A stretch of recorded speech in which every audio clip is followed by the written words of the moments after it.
आज के क्लास में हम लोग क्लास 9 के मैथ हीरोन का सूत्र और उसके प्रयोग को पढ़ेंगे। तो चलिए इसको स्टार्ट करते हैं। अगर आप इससे पहले के क्लास के वीडियो को देखना चाहते हैं तो डिस्क्रिप्शन में लिंक है, वहाँ जाके देख सकते हैं। आज हमारा टॉपिक है समकोण त्रिभुज। तो आज के टॉपिक में सबसे पहले हम लोग समकोण त्रिभुज के बारे में पढ़ेंगे। इससे रिलेटेड एक थ्योरम है पाइथागोरस प्रमेय, इसे जानेंगे। तो चलिए स्टार्ट करते हैं। सबसे पहले ये है हमारा एक समकोण त्रिभुज। क्वेश्चन है समकोण त्रिभुज किस प्रकार के त्रिभुज को कहते हैं। तो कोई भी त्रिभुज जिसका एक कोण समकोण यानी 90 डिग्री का हो, उस त्रिभुज को हम समकोण त्रिभुज कह सकते हैं।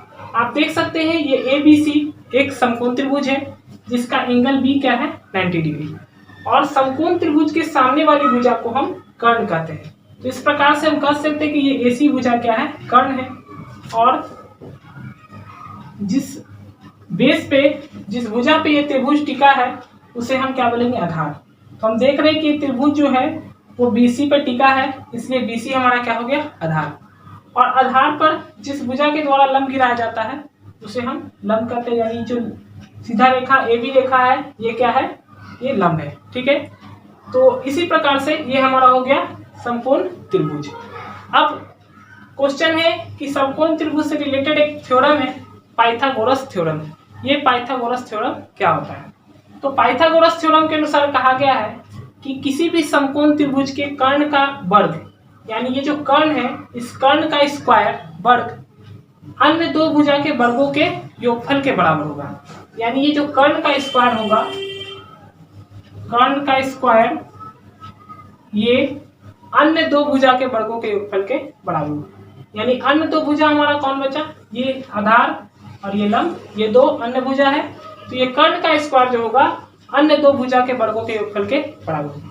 अब अन्य दो भुजा में हम लोग सबसे पहले लिखेंगे लंब का स्क्वायर, तो ये हो गया लंब का स्क्वायर और प्लस आधार का स्क्वायर। तो इस प्रकार से हमारा पाइथागोरस थ्योरम हो गया, कर्ण स्क्वायर बराबर लंब स्क्वायर प्लस आधार का स्क्वायर। ये हमारा पाइथागोरस थ्योरम है।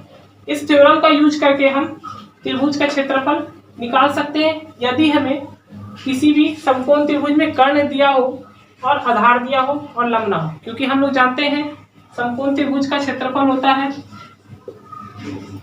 समकोण त्रिभुज का क्षेत्रफल हम लोग पढ़ चुके हैं 1/2 बेस इंटू हाइट। ये हाइट ये वाला भुजा हो जाएगा परपेंडिकुलर जो है, या इसे हम 1/2 आधार गुने शीर्ष लंब कहते हैं। तो इस प्रकार से ये हमारा जो लंब है यही हमारा क्या हो जाएगा, शीर्ष लंब। तो इन दोनों भुजा को गुना करके जब हम 2 से भाग देंगे तो हमारा समकोण त्रिभुज का क्षेत्रफल निकल जाएगा। तो उम्मीद है कि आप समकोण त्रिभुज को समझ गए होंगे।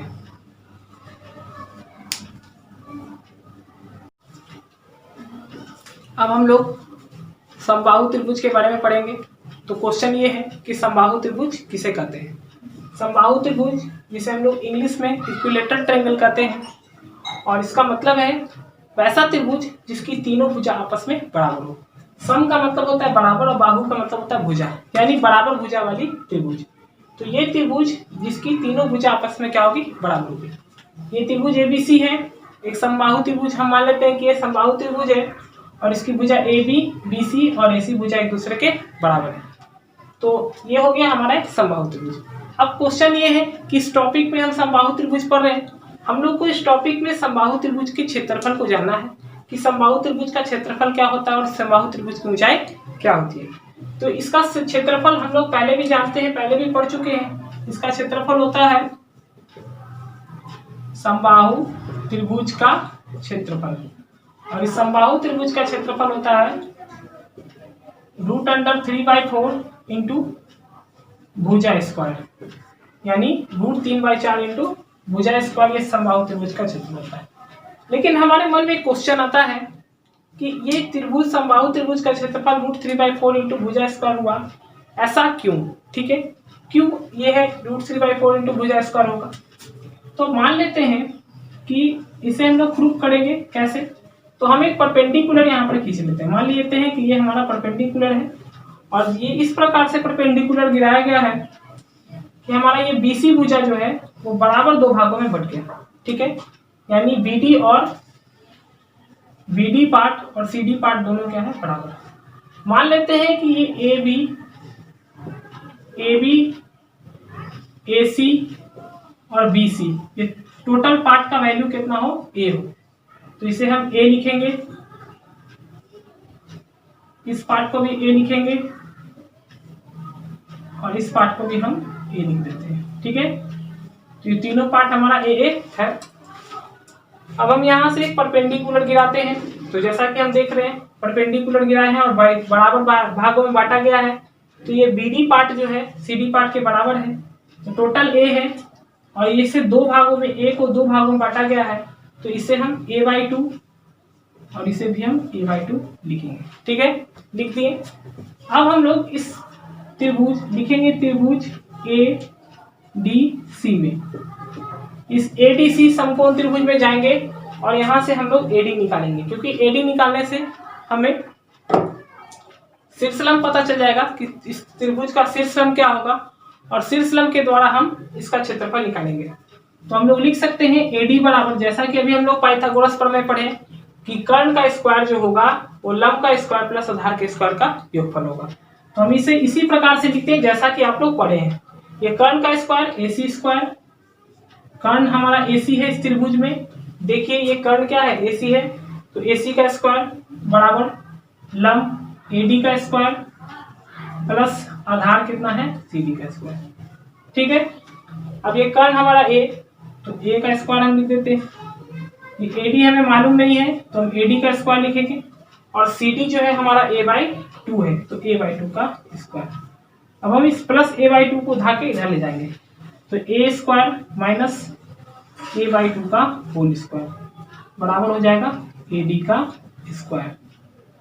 अब जैसा कि ये A स्क्वायर है तो इसे A स्क्वायर ही रहने देते हैं, इसे A स्क्वायर डिवाइडेड बाई 4 बराबर AD स्क्वायर लिखते हैं। इसके पार्ट को हम लोग इधर लिखते हैं, इधर देखिए आप लोग, इसमें हम 4 LCM कर लेंगे और 4 और A को गुना करेंगे तो 4A स्क्वायर और minus A square equal to हो जाएगा AD का स्क्वायर। तो 4 में से 1 जाएगा, 3A square divided by 4 equal to AD का स्क्वायर। अब हम यहाँ से अगर स्क्वायर हटाते हैं, ये जो स्क्वायर AD पे लगा हुआ है इस स्क्वायर को हम हटाएंगे तो दूसरे साइड में क्या आएगा, रूट आएगा, तो √3A स्क्वायर, ठीक है। तो A स्क्वायर A बन के बाहर निकल जाएगा क्योंकि स्क्वायर टर्म है, तो ये A बन जाएगा √3A और ये 4 बन जाएगा AD। तो AD क्या था, हमारा लंब था। तो इस प्रकार से हम लोग निकाले कि इस समबाहु त्रिभुज का अगर शीर्ष लंब लिखना हो तो क्या होगा, √3/2 इंटू, इस प्रकार से समबाहु त्रिभुज का शीर्ष लंब हो जाएगा √3/2 इंटू भुजा। तो जैसा कि हम लोग समबाहु त्रिभुज का भी लंब निकालें, तो समबाहु त्रिभुज का शीर्ष लंब हो गया, समबाहु त्रिभुज का शीर्ष लंब या ऊंचाई एक ही होती है, शीर्ष लंब या ऊंचाई, तो ये आया हमारा √3/2 गुने भुजा। ये हमारा उस समय भुजा था इस समय, इसलिए √3/2 इंटू भुजा। जैसा कि आप लोग देख सकते हैं यही एक फिगर था, मान लेते हैं समबाहु त्रिभुज है ABC, जैसा कि मैंने माना था A से एक परपेंडिकुलर गिरा था और ये वाला पार्ट A/2 था, ये वाला पार्ट A/2 था, ये भी A और ये पूरा पार्ट A था। हम लोग इसका ऊंचाई निकालते हैं √3/2 इंटू भुजा, यानी भुजा के बदला में A, ठीक है। अब हम लोग सीखेंगे कि समबाहु त्रिभुज का क्षेत्रफल क्या होगा। तो समबाहु त्रिभुज का क्षेत्रफल, हम लोग त्रिभुज का क्षेत्रफल पढ़े हैं कि अगर कभी भी हमें त्रिभुज में परपेंडिकुलर दिया हो, शीर्ष लंब दिया हो, वैसे स्थिति में हम 1/2 गुने आधार गुने ऊंचाई से भी त्रिभुज का क्षेत्रफल निकाल सकते हैं। तो चूंकि हमें आधार भी पता है ऊंचाई भी पता है तो हम इसमें अप्लाई करते हैं 1/2, आधार हमारा A है और ऊंचाई हमारा √3/2 A है। तो ये हो गया, ये A और A गुना होगा तो A स्क्वायर √3 को हम 1 से मल्टीप्लाई करेंगे, √3 और ये 2 ये। तो इस प्रकार से हमारा समबाहु त्रिभुज का क्षेत्रफल हो गया 2 2 जा 4 हो जाएगा, ये 2 2 जा 4 होगा। और इस प्रकार से हमारा समबाहु त्रिभुज का क्षेत्रफल हो गया